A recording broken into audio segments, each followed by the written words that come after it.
Salut. Chez certains peuples d'Afrique, on attribue des prénoms aux enfants en fonction du jour de la semaine où ils sont nés. Et dans d'autres peuples, on regarde l'ordre de naissance pour donner un prénom à l'enfant. La question aujourd'hui, c'est qu'en est-il chez les peuples de la tradition d'Odoudoua? Comment font les Yoruba pour donner des prénoms à leurs enfants?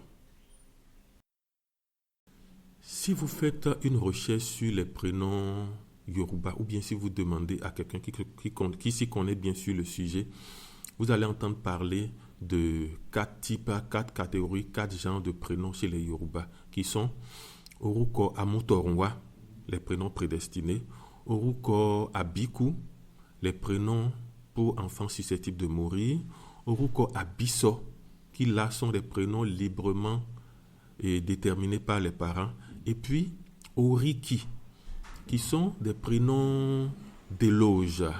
Voilà. Dans cette présentation, je vais vous expliquer la différence ou bien les nuances entre ces différents types de prénoms et la façon dont on les utilise dans la tradition Yoruba.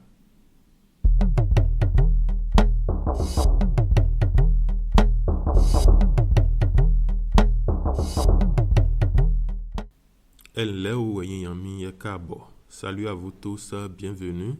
Bienvenue dans cette vidéo sur les prénoms Yoruba.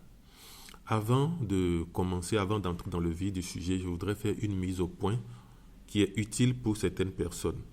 Vous voyez les prénoms comme Kamaria, Motmainant, Yezidat, Kamal, Ami ou bien Fataï.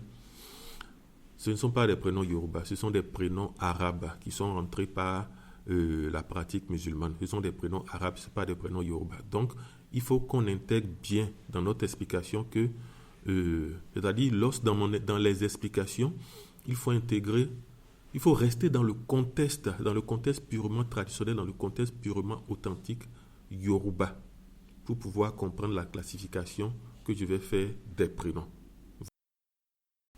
Alors, si les choses sont bien claires et que nous restons dans le contexte purement traditionnel Yoruba, on peut regrouper tous les types de prénoms, bien tous les genres de prénoms qui existent en 2 grandes catégories. Je m'explique. Bien, vous voyez, et à la naissance, dans un contexte Yoruba, à la naissance, on donne beaucoup de prénoms à un enfant. Lorsque l'enfant naît, on peut lui donner beaucoup de prénoms parce que les parents donnent, les grands-parents, tout ça, et parfois d'autres personnes donnent des prénoms.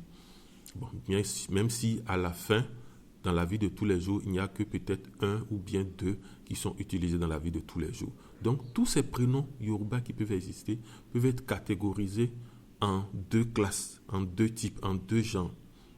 Donc, vous vous souvenez des 4 types de prénoms ou bien des 4 genres de prénoms que je vous avais listés en introduction de cette présentation. Vous voyez, on peut les classer en 2 grands genres, en 2 grandes catégories en fonction de en fonction de leur fonction sociale.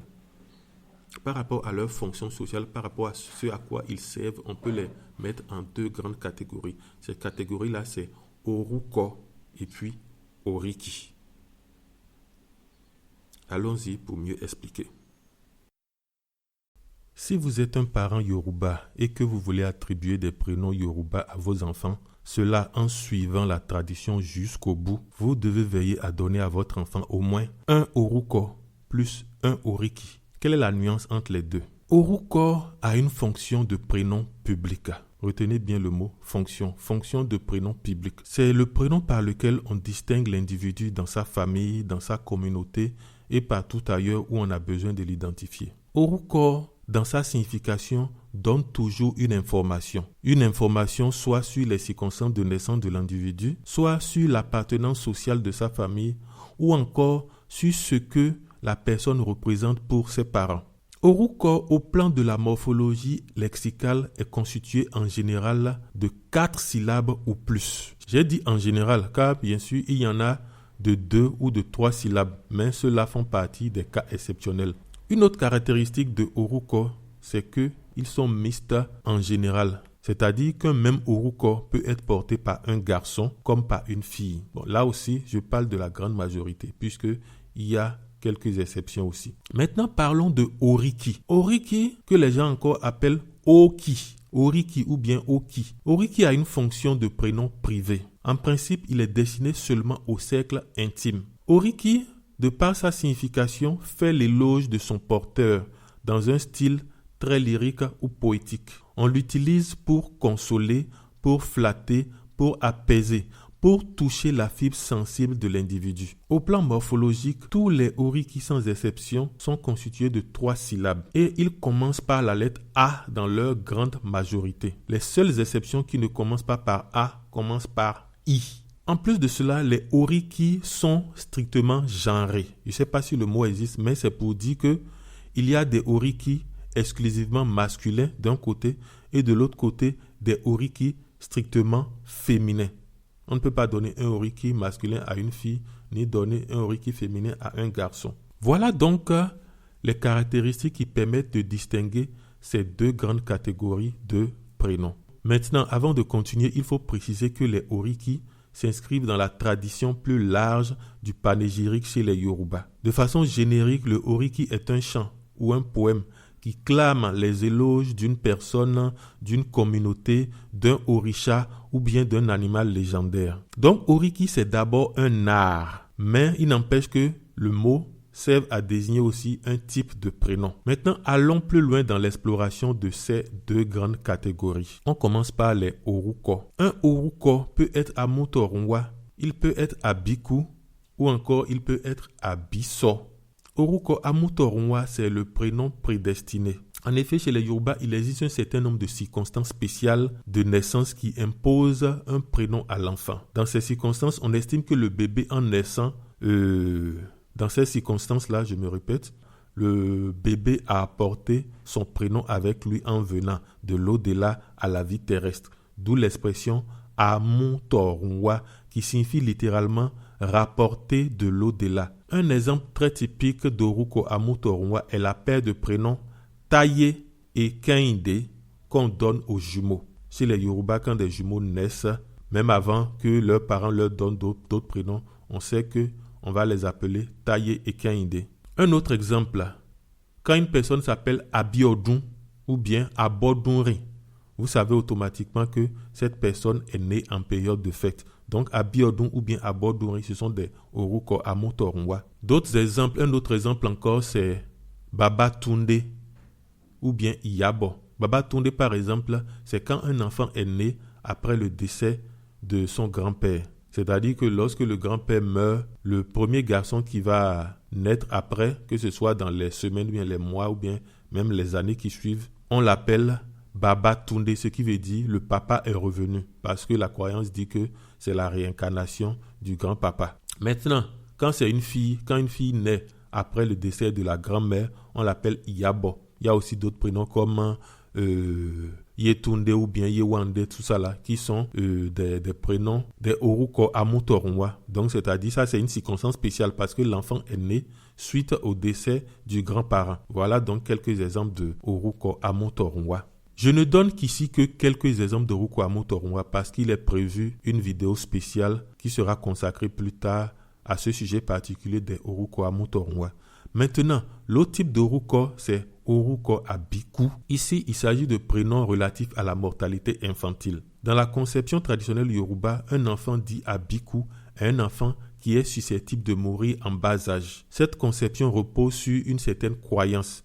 Je ne vais pas m'attarder ici sur cette croyance-là. Nous aurons l'occasion d'en parler plus largement. Mais cette croyance-là, le fait de croire que l'enfant pourrait mourir en bas âge fait que, afin d'éviter le décès de l'enfant, les parents accomplissent divers rites. Et pour compléter ces rites, il y a le prénom qu'on va donner à l'enfant qui, par sa signification, a pour rôle de dissuader la mort d'emmener l'enfant.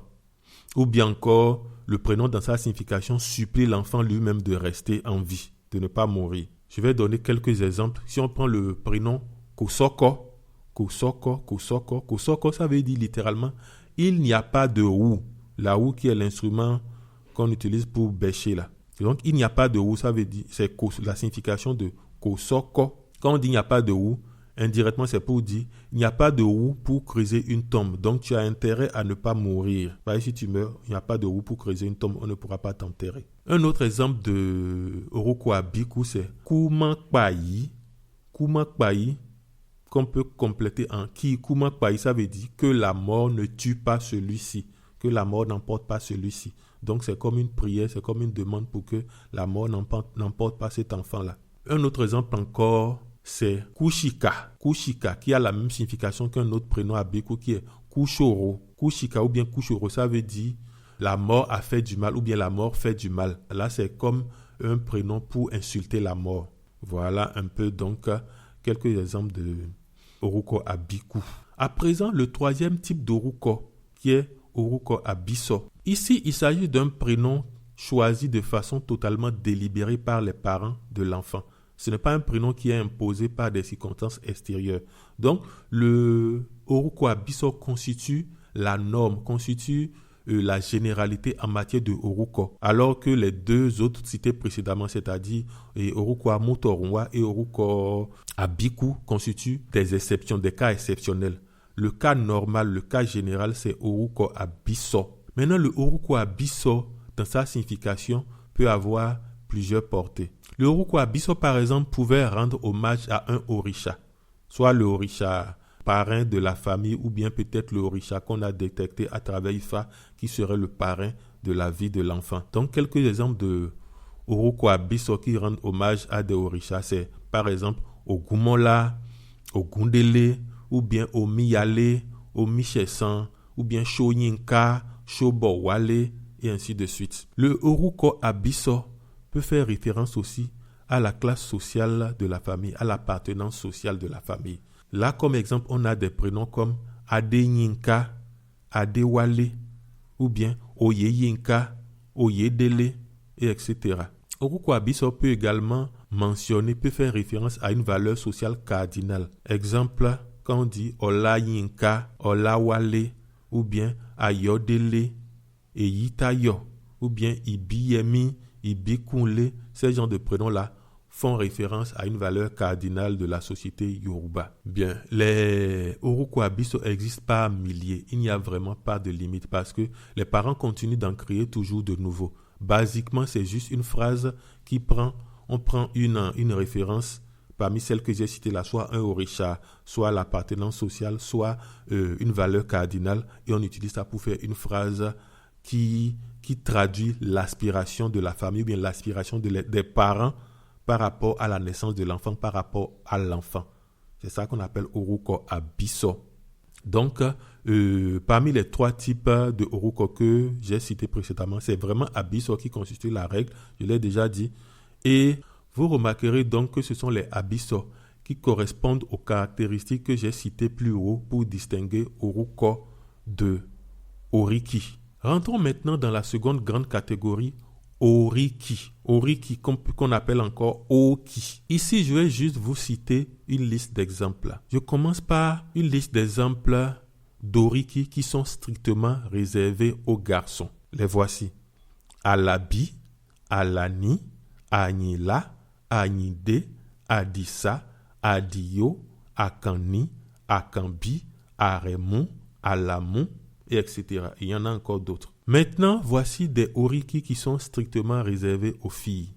Alake, Aduke, Anike, Abeke, Abebi, Abeni, Aduni, Aweni, Awero, Achabi. Voilà donc quelques exemples de Oriki. Bien. Sans vouloir rentrer dans l'explication très détaillée des Oriki ici, vous allez remarquer quand même une chose. Tous ces Oriki-là sont constitués de 3 syllabes, 3 syllabes, 3 syllabes, 3 syllabes. Et ils commencent presque tous par la lettre A. Voilà. À ma connaissance, les autres Oriki, je n'en connais pas qui sont nombreux. Les autres qui ne commencent pas par A que je connais, c'est Ishola et puis Iyanda. La signification des Oriki est très poétique, mais elle n'est pas toujours évidente pour un profane. Elle n'est pas toujours évidente. Quand vous prenez les Oruko par exemple, généralement, quand on me propose de traduire un Oruko, même si je ne le connaissais pas auparavant, il est assez facile pour moi de l'expliquer à cause de la structuration du mot. C'est facile de l'expliquer ou bien de donner une explication approximative, de savoir où va le sens. Peut-être là, il y a seulement peut-être un mot que vous ne connaissez pas. Mais dans les Oriki, c'est beaucoup plus difficile. Ce n'est pas toujours évident parce que les oriki justement sont beaucoup plus réduits. La constitution en 3 syllabes là fait que même si parfois vous pouvez connaître le mot, le sens d'un mot séparé comme ça qui le constitue, vous ne pouvez pas certifier, vous ne pouvez pas être sûr de la signification totale de tout le nom. Donc les oriki de par leur structure sont moins évidents à expliquer. Ça constitue une autre caractéristique des oriki. Donc voilà tout ce que je peux dire en ce qui concerne les oriki ici. Il faut retenir que l'oriki est très important dans notre tradition. C'est très important dans nos habitudes, dans nos us et coutumes. Et il faut que nous évitions de laisser tomber cette tradition-là, la tradition du oriki précisément là. Il faut éviter de laisser tomber ça dans l'abandon et dans l'oubli. Donc c'est pour mieux nous faire appréhender sa valeur que j'ai fait cette présentation comme ça.